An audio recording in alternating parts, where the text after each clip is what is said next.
what is social good, you know? And social enterprise is part of that wider discussion. Do we want to be a society that does that like labels people based on a whole lot of risk factors? I don't think so. Twice, 2 weeks in Creative Endeavour shares the stories, insights and journeys to now of social enterprises, creatives and innovators from Wellington, New Zealand. I'm your host, David Binstead. We're really grateful for episode support from Biz Dojo, Collider Wellington and our Patreon patrons. If you didn't know, there's a general election happening in New Zealand on 23rd of September, and we've invited each of the 4 major political parties to discuss and share their perspectives and policy positions related to the growing social enterprise movement. Our first guest of the 4 that we've got lined up is Labour spokesperson for Community and the Voluntary Sector, Poto Williams. Talofa. Oh, talofa, thank you very much. I'm the first. You are the first. That's an honour, thank you.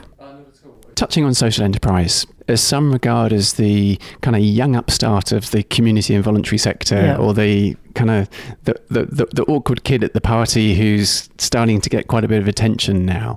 I'm just really interested to see and get your perspectives on where you and Labour sit with social enterprise.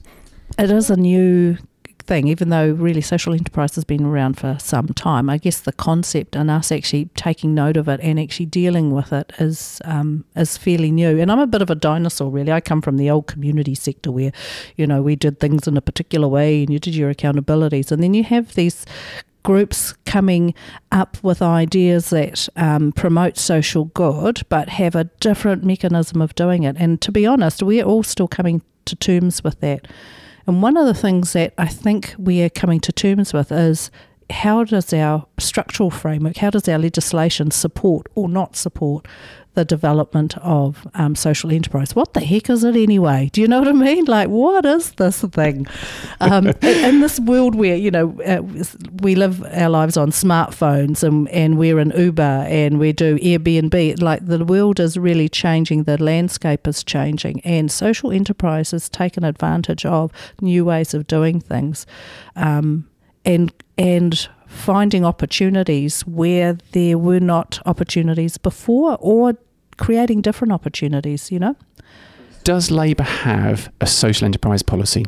No, we don't. Actually, we don't. And you know, I talked to you before about this is something that's kind of hitting us in the face right now. I guess the only thing that I can say to that is that what we have committed to is reviewing the legislative framework around how we support the sector, because we know that one of the big questions is around the charities legislation, for example.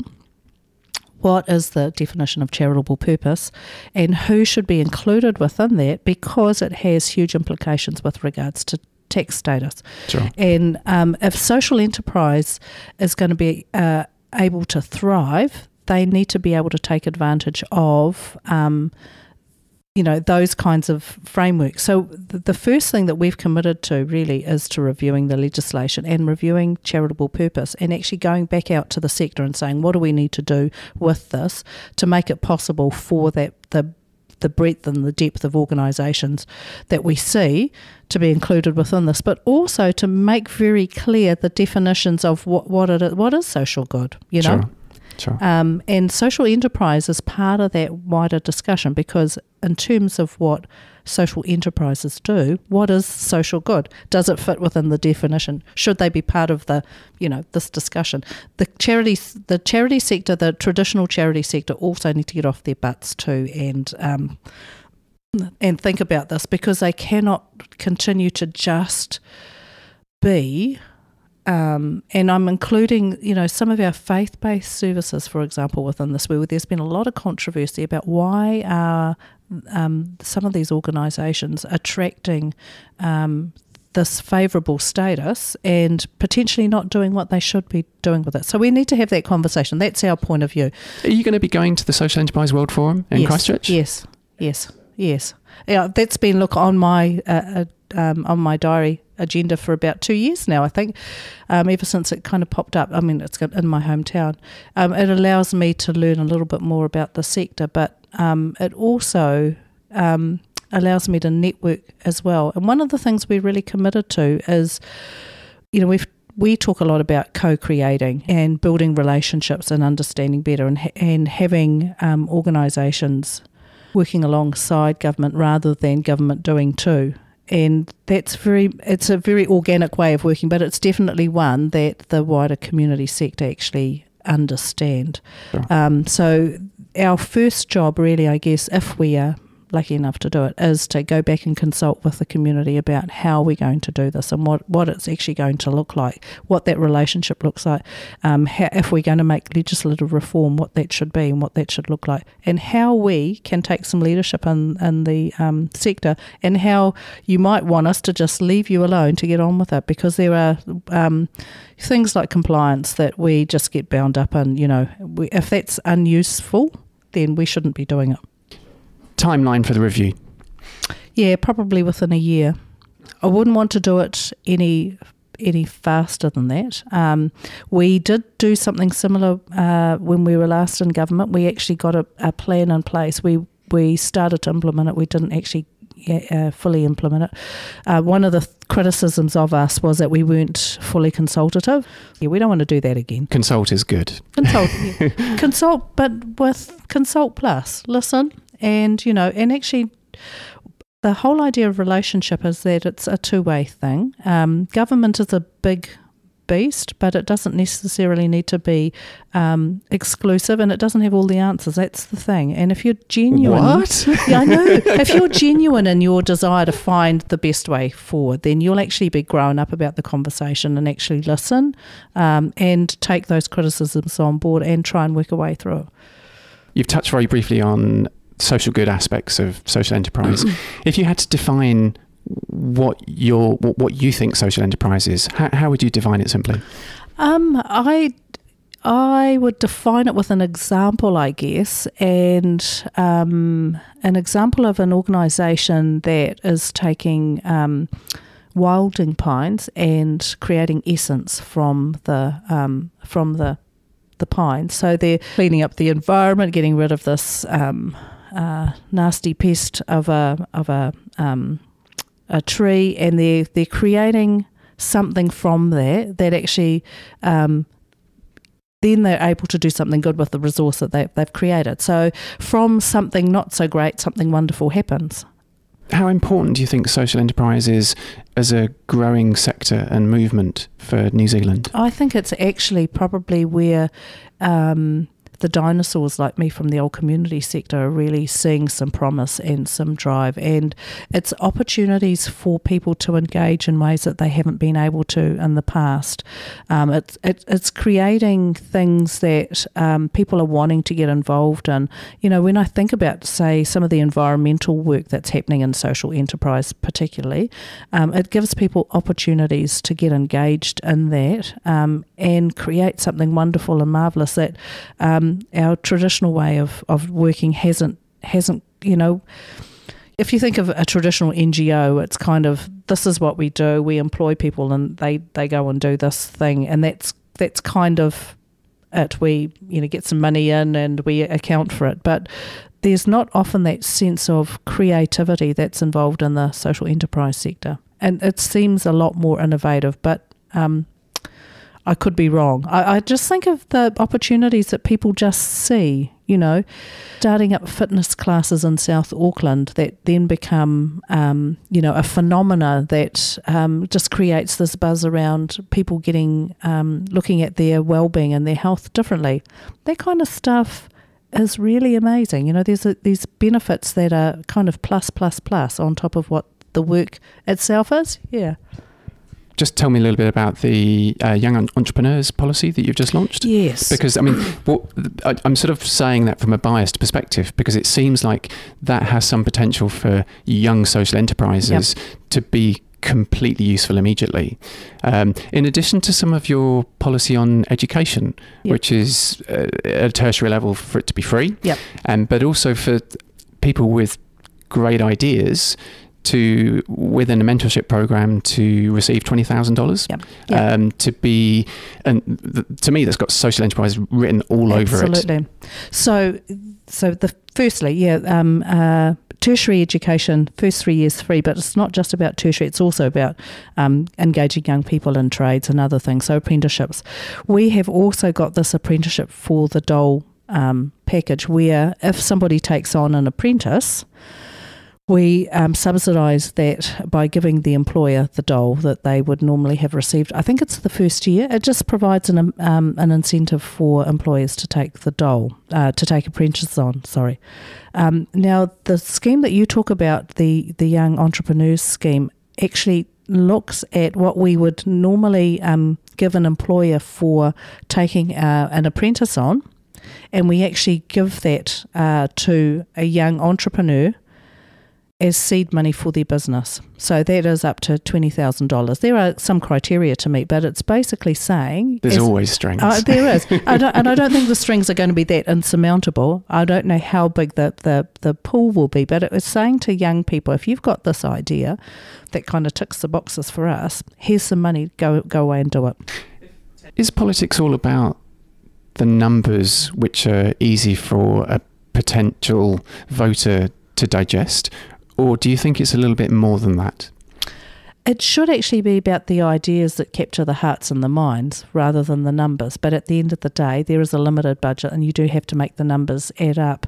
One of the things we've been saying really clearly, though, is that we are going to take what the current government is going to use as a tax cut for everybody and actually turn that into something else, which we think is important. And one of the something else's is supporting our young people. Now, this particular package that you talk about, the education stuff, the work that we did on the Future of Work Commission is leading us down this pathway to say we have to do things differently, because the work that our people are engaged in now will not, a lot of it will cease to be.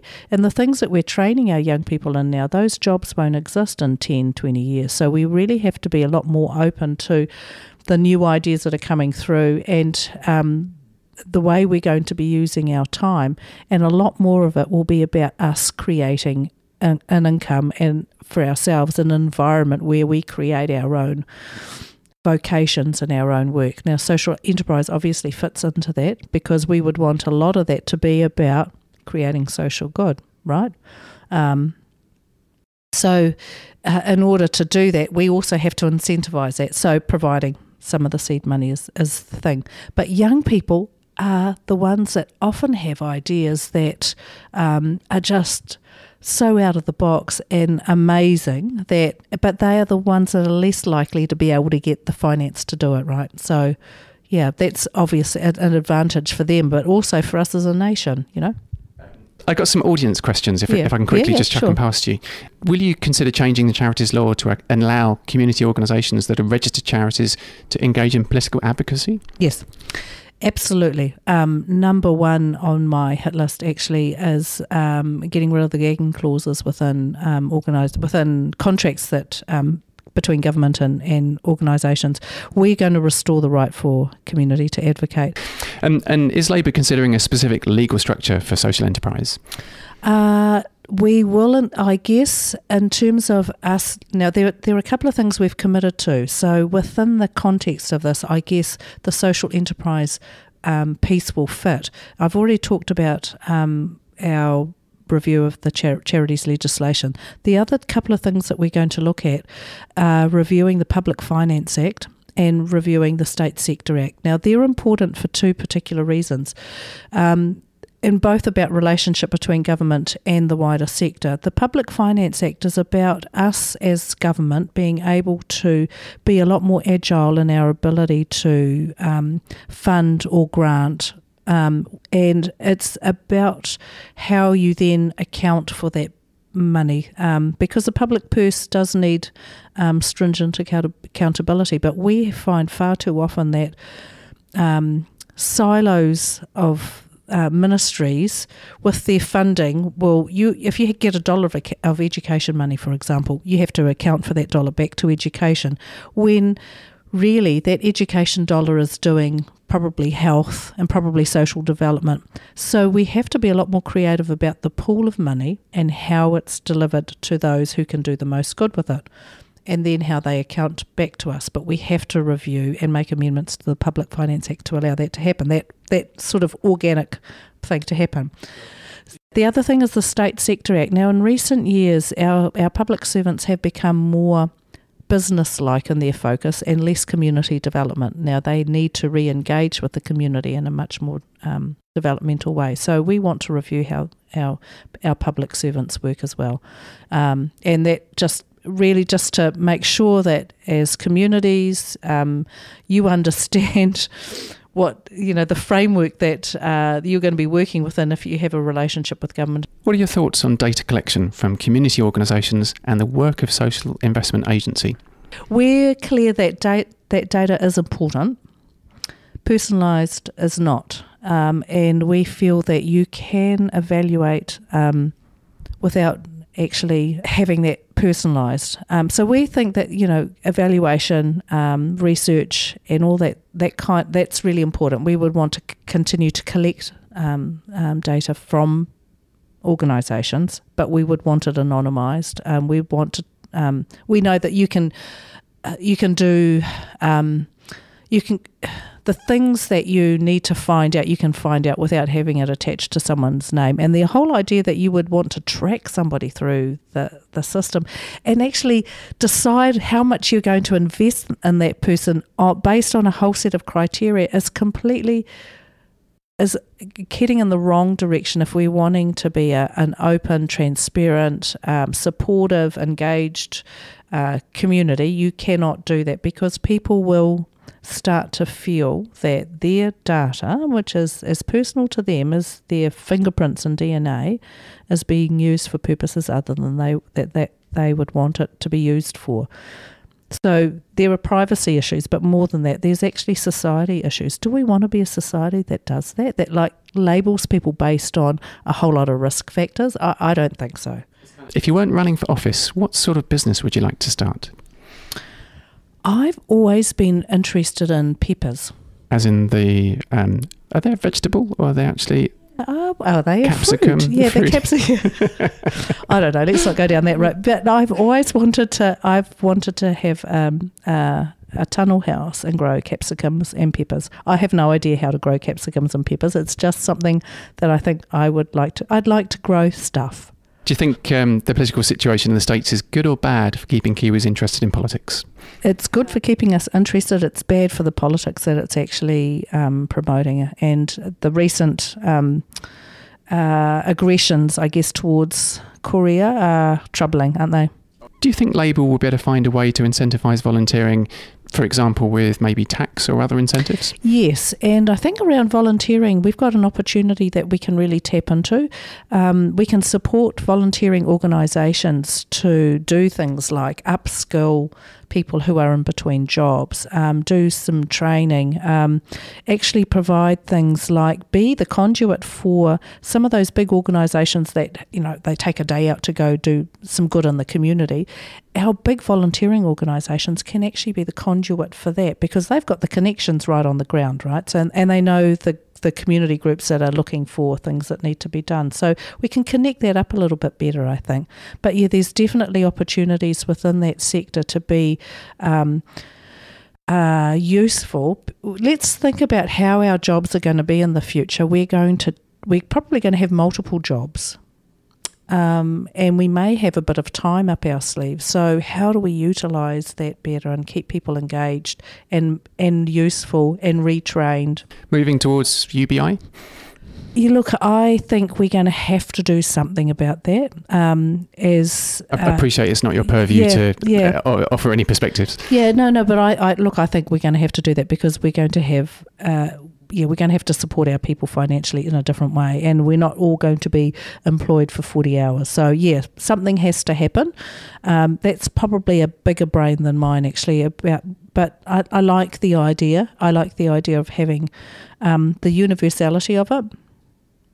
And I know when there have been trials of it done, it's actually incentivised people to do other things because, of course, Maslow's hierarchy of needs, your basic need is taken care of. So you lift your mind to other things and greater things. Do you feel that your MBA has been useful to you in your professional life? I have to say, the most use that my MBA has been is the networking that it allowed for me. Any kind of thinking and training kind of trains your mind to think differently. Imagine you're talking with an undecided voter.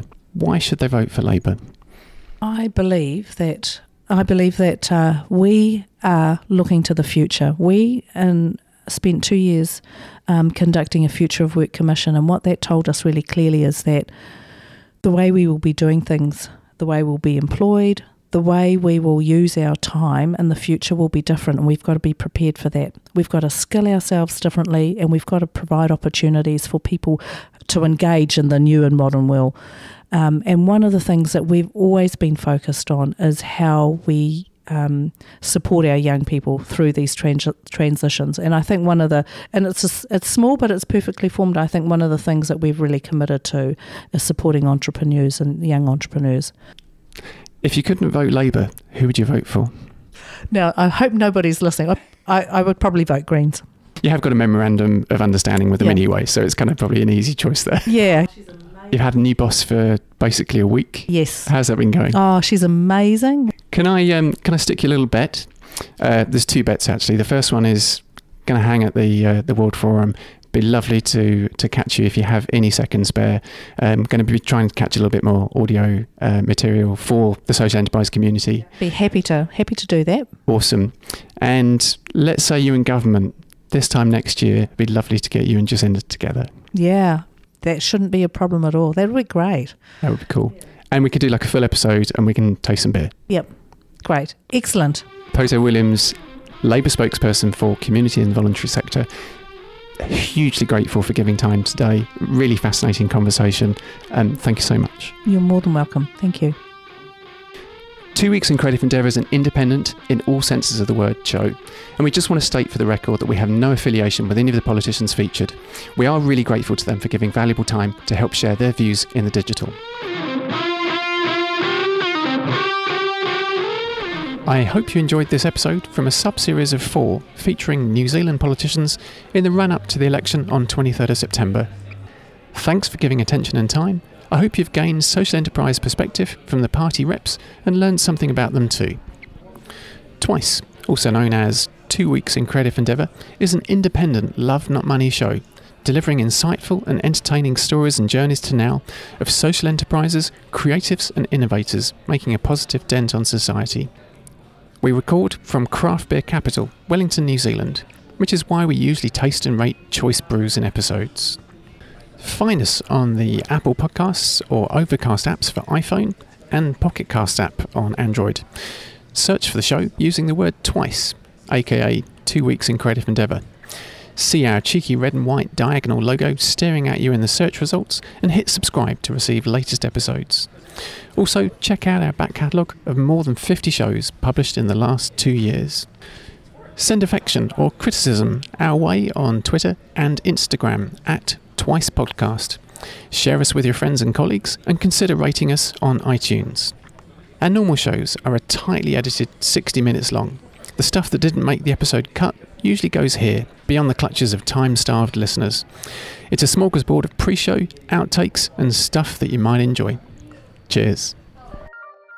Do people treat you differently now that you're an MP? Yes. And do you see that as like an advantage or disadvantage? Does it feel a bit weird initially? Mostly it's weird because I've worked in the community sector and spent my whole life trying to engage with people in a really real way. So having a relationship that's different and other to that is a little unreal. But there are times when having status actually is an advantage, and I use that sometimes in my electorate work. When I need to get a little strident with somebody, I will put on the persona. So it's a bit like a coat you can put on and take off, but if you can remember who you are essentially, then I think that kind of shines through anyway. People recognise you for who and what you are. Do you feel that you don't have any downtime now, though, especially in an election cycle? Yeah, look, I gave a speech a couple of weeks ago to the Aspiring Leaders group that came here. They're here every year, and the young people that come through to Parliament, they want to know, they want to know about journeys of leadership. And I said to them, for somebody whose favourite article of clothing is a bathrobe, and the favourite thing to do is sit on the couch with the cat watching Say Yes to the Dress. This job is really challenging, I am a homebody and I'm a very private person, so this time of year, this time of the cycle when we're getting out to do campaigning, you really do have to, I put myself right out there, and that I'm completely vulnerable. I love it, it's really enjoyable, but it is quite a thing for people who are not naturally overtly kind of gregarious, and I'm not that. I'm a very very serious, quiet, private person, yeah. You touch on the election cycle. Yeah. For what is quite a unengaged public, the last week, from my perspective, has been reasonably magical, and it's been really tough for a lot of people, I appreciate. But how's it been from your perspective? Yeah, it has been exactly as you describe. And the days, weeks, months, years leading up to what happened last Tuesday for Labour, we had been saying to ourselves, how is it that we can engage people? Is our message wrong? Are our people wrong? What is it that we're not doing to engage people? Do we need to get civics into school? Do we need to lower the age of? And then all of a sudden, this one thing happens, and it's lit a fuse that's just gone. It's just magical. What's been happening? People are engaged. I get messages from my electorate office every morning to say things like, "We enrolled 10 people yesterday, and we got a new volunteer," and that's never happened. Not in recent years. I have to say there is a sense that something similar happened, and I was involved as a young person when David Longy first came onto the scene, and I remember being hugely just along with this wave of other young people really engaged in what he was saying and how he was saying it. Now, I think we're kind of at a similar time, but if you think about global politics too, there is... we're seeing people who are tapping into those who don't feel they've had a voice before, just saying the right thing, and it's just going off. It's amazing. Do you mind telling us what was your first, your worst, and your best ever jobs? My first job was as a paper girl. Yay. Yeah. My worst job, oh my gosh, I've had a few doozies in my time. You don't have to name names or companies or anything. You can leave it general if you like. Yeah. What is? Oh, look, I worked in in one of the big name takeaway stores. I won't tell you which one. It's pretty famous. Has chicken in it. Nobody will ever get that, don't worry. No one will ever know. My best job, and I say this often, like I'm a member of Parliament, which is an amazing privilege, but I always preference that with saying the best job I ever had was working in a youth service just prior to becoming a member of Parliament. And why that was so wonderful was the work that they did was fantastic. The people that were there were amazing, and the way young people can recover and restore and do amazing things if they're given a chance and an opportunity, that was life-changing for me, I think. Just tell me a little bit about your work as spokesperson for Community and the Voluntary Sector. Look, the first word that comes to mind is advocate. I really feel that I have to find the issues for the sector and advocate for them, but also do stuff in partnership and co-create, build trust, build relationships, actually build some genuine partnership between what might be a future Labour-led government and the community and voluntary sector. So, I know they're really nice words, but there's a lot that sits behind that, and there's a lot of work, engagement, consultation, all that kind of stuff as well. In the last week in the New Zealand political landscape, there have been some fairly big shifts. Yep. As of 24 hours ago, some new polls have just come through which have shown that Labour are in with a reasonable chance of being a governing party, which a week before was absolutely not the case. Yeah, look, we've been saying to ourselves, if we could hit somewhere in the region of the mid to high 30s, then we're in with a damn good chance. Are you going to get any sleep at all? I like to pace myself. Like, if anyone who knows me personally knows that I run, and so that gives you a good sense of being able to see the objective at the end of the line and pace how you're going to get there. Do you have a particular distance that you run, or is it more for recreation? I'm actually, I'm going to show off now. I, along with my friend Glenn Livingston, who's a city councillor in Christchurch, are doing the Coast to Coast the next year in February. My usual run is between 6 and 10 Ks, and I do that, 4 times a week, I guess, just to keep my head straight as much as anything else. But I have done, I've done marathons and stuff in the past, so. I was going to say, so basically no training required for the Coast to Coast. No, lots of training. I'm just keeping my fitness levels topped up at the moment.